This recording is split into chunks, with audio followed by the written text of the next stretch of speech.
Olá pessoal, eu sou o professor Fabrício Valverde e hoje vamos resolver mais um exercício de Química. Então, os temas que esse exercício aborda são solubilidade de compostos orgânicos, funções orgânicas e polaridade das moléculas. Tá certo? Então, vamos lá para o exercício. O exercício é um exercício da Universidade Federal do Ceará e ele diz o seguinte: a atividade bactericida de determinados compostos fenólicos deve-se em parte à atuação desses compostos como detergentes, que solubilizam e destroem a membrana celular fosfolipídica das bactérias.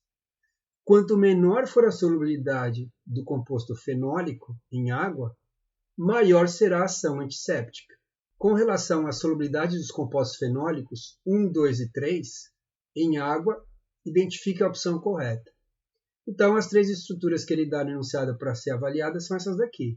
Tá? São compostos fenólicos. O que é um fenol? O fenol não é um álcool. Tá? Para que você tenha um álcool, você precisa ter a hidroxila ligada a um átomo de carbono que faz ligações simples, um carbono saturado. Tá? Aqui o carbono é um carbono insaturado, ele tem uma ligação dupla entre átomos de carbono. Então, esses compostos aqui, eles não são álcools, embora eles tenham a hidroxila, né? Essa hidroxila está ligada num carbono que é insaturado. Então, isso aqui é um fenol, isso aqui não é um álcool. E aí, vamos lá. Então, antes de entrarmos na análise dessas estruturas, só vamos fazer uma revisão rápida sobre a solubilidade de compostos orgânicos. Aqui eu trouxe dois álcoois. Tá? Eu trouxe aqui o etanol, o butanol. Esses caras aqui, eles são álcoois. Eles têm a hidroxila ligada ao carbono, que é saturado. Então, o que acontece? O etanol, a solubilidade do etanol em água é infinita. Você pode pegar qualquer proporção de álcool e de água que eles vão se misturar, que eles vão ser miscíveis. Você vai formar uma solução homogênea. Aqui no butanol, como a cadeia carbônica ela já é mais pronunciada, ela é mais longa do que no etanol, então a solubilidade desse álcool em água ela diminui, justamente porque a parte apolar da molécula ela vai aumentando. E quando você vai aumentando essa cadeia carbônica mais ainda, conforme você vai aumentando essa cadeia carbônica, a solubilidade em água vai diminuindo mais ainda. Só que a solubilidade em solventes apolares ela vai aumentando, porque a parte apolar da molécula vai aumentando. Então, embora você tenha aqui uma parte que é polar, então conforme a parte apolar da molécula começa a aumentar, a solubilidade em água ela vai diminuindo. Então, a mesma ideia vai ser feita aqui para resolver esse exercício. A gente analisando essas estruturas, o que a gente pode perceber? Que aqui eu tenho fenol, aqui eu tenho o fenol com uma metila pendurada, e aqui eu tenho o fenol com uma metila pendurada, e aqui eu tenho um grupo isopropil. Então, o que a gente consegue analisar aqui, tendo o mesmo raciocínio anterior? Esse cara aqui só tem o anel aromático e o grupo H. Aqui, você aumentou um carbono. Então, essa molécula aqui, ela ficou mais apolar do que a estrutura 1. E da estrutura 2 para a estrutura 3, as duas têm uma metila pendurada.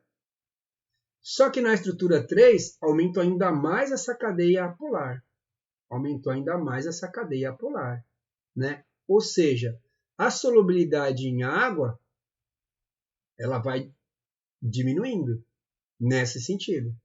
Essa estrutura 1 ela seria a mais solúvel em água, seguida por essa daqui, pela estrutura 2, que tem apenas uma metila, e a menos solúvel em água seria essa estrutura 3, porque ela tem esses grandes grupos aqui apolares. E aí, vamos ver o que ele fala aqui nas alternativas. Então, ele fala que a estrutura 1 é mais solúvel que a 2, e a 2 é mais solúvel que a 3. Essa daqui é a alternativa correta. Né?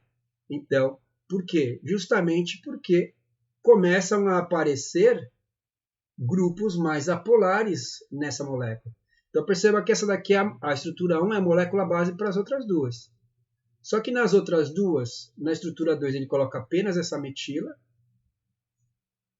ou seja, ele coloca mais um grupo apolar, então a solubilidade diminui de 1 para 2, e de 1 para 3, ou de 2 para 3, aparece esse grupo aqui, com 3 carbonos, né? Lembrando que aqui nesse vértice também é um carbono, aparece esse grupo aqui com 3 carbonos, o que torna a molécula mais apolar ainda. Então, se a molécula está ficando apolar, como a água é polar, esse cara vai ser o menos solúvel em água possível. Então, 1 é mais solúvel que 2, é verdade. Esse cara aqui não tem nenhuma ramificação aqui em volta desse anel benzênico. Então, 1 é mais solúvel que 2, porque 2 tem esse grupo aqui apolar, que vai fazer com que a solubilidade em água diminua. E de 2 para 3, né, 2 é mais solúvel que 3. Por quê? Porque o 3 ainda tem mais esses 3 grupos aqui de carbono, que fazem com que essa molécula se torne mais apolar do que a 2. Tá? Então, 1 é mais solúvel que 2. Por quê? Porque 1 não tem ramificação em volta desse anel benzênico aqui embaixo, enquanto que a 2 tem uma metila pendurada no anel benzênico, e o 2 é mais solúvel que 3. Por quê? Porque 2 tem apenas um grupo apolar pendurado, enquanto a 3 tem 2 grupos apolares pendurados, e esse terceiro grupo aqui que é pendurado, ele ainda é uma cadeia polar bem grande, então bem volumosa. Então, ele faz com que a solubilidade em água diminua mais ainda. Tá certo? Vamos dar uma olhada nas outras alternativas. Ele fala que 1 é menos solúvel que 2. Não, 1 não é menos solúvel que 2. Tá?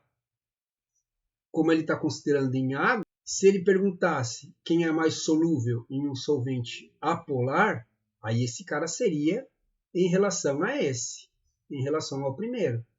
Porque esse cara aqui ele vai se tornando mais apolar conforme a gente está andando.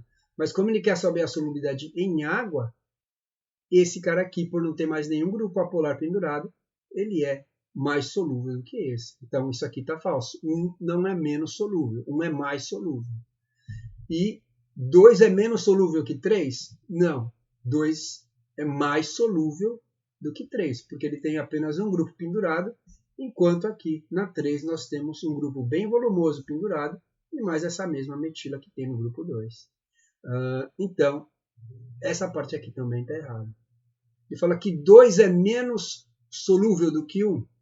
2 é menos solúvel do que 1. Só que ele fala que 1 é menos solúvel do que 3? Não, 1 é mais solúvel do que 3. 2 é mais solúvel do que 1? Não, 2 não é mais solúvel do que 1. 2 é menos solúvel do que 1. E 1 é mais solúvel do que 3? Essa parte aqui seria verdade. 1 é mais solúvel do que 3. Mas essa parte aqui já faz com que tudo esteja errado. 1, 2 e 3 têm individualmente a mesma solubilidade? Não. Né? A gente vê que começa a ser inserido mais grupos apolares, então a solubilidade não é a mesma. Tá certo? Então a alternativa correta é a alternativa A. Então aqui a gente confirma que a A1 é a alternativa correta, que 1 é mais solúvel que 2 e 2 é mais solúvel que 3. Então vamos abrir uma aspa aqui para explorar um pouquinho mais esse exercício. Poderia ter feito uma outra pergunta aqui que acabou não sendo feita. Né? Ele fala aqui, ó, quanto menor a solubilidade de composto fenólico em água, maior é a ação antisséptica. Porque esses caras aqui, né? Esse cara, por exemplo, aqui, esse cara aqui é a creolina. A creolina é um cresol. Né? Isso aqui é um cresol. Você tem aqui as posições orto, você tem aqui a posição meta e você tem aqui a posição para. Isso daqui é o metacresol. Tá? Então, esse aqui seria o metacresol. Você tem o ortocresol e você tem o paracresol. Quando você tem a creolina, você tem as 3 misturas. Você tem uma metila na posição orto, mais um composto que tem a metila na posição meta, mais um composto que tem a metila na posição para. Então, a treonina é uma mistura de cresóis. E ele diz aqui que esses compostos fenólicos, eles destroem a membrana fosfolipídica das bactérias. É assim que eles matam a bactéria. Né? Eles destroem a camada protetora dela e aí ela acaba morrendo. E aí, quanto menor for a solubilidade do composto fenólico em água, maior será a ação antisséptica. Então, esse exercício ele poderia perguntar quem é mais eficiente para acabar com essas bactérias. O mais eficiente para acabar com essas bactérias seria o composto 3, que é o menos solúvel em água. Tá? O menos solúvel em água é o que tem mais eficiência para acabar com as bactérias. Então, esse composto 3, ele que é o mais indicado aqui, se você quer acabar com as bactérias. Por quê? Porque ele é o composto menos solúvel em água. Tá certo? Então, esse exercício ele poderia fazer essa pergunta. O mais eficaz para acabar com as bactérias seria esse composto 3. E o menos eficaz seria o composto 1, porque ele é o mais solúvel em água. Tá certo? Então, a questão poderia ter perguntado esse tipo de coisa também. Né? Como ele fala aqui sobre as bactérias e sobre como você vai acabar com essas bactérias, a pergunta poderia ir para esse lado. Qual desses 3 compostos é mais eficaz para acabar com as bactérias? Que, na verdade, é o composto 3. E o menos eficaz é o composto 1, porque ele é o mais solúvel em água. Tá certo? Então, espero que vocês tenham entendido aí. Qualquer dúvida vocês podem deixar aqui abaixo, tá? Mas esse é o exercício que a gente ia resolver hoje. Agradeço a vocês aí pela presença e valeu!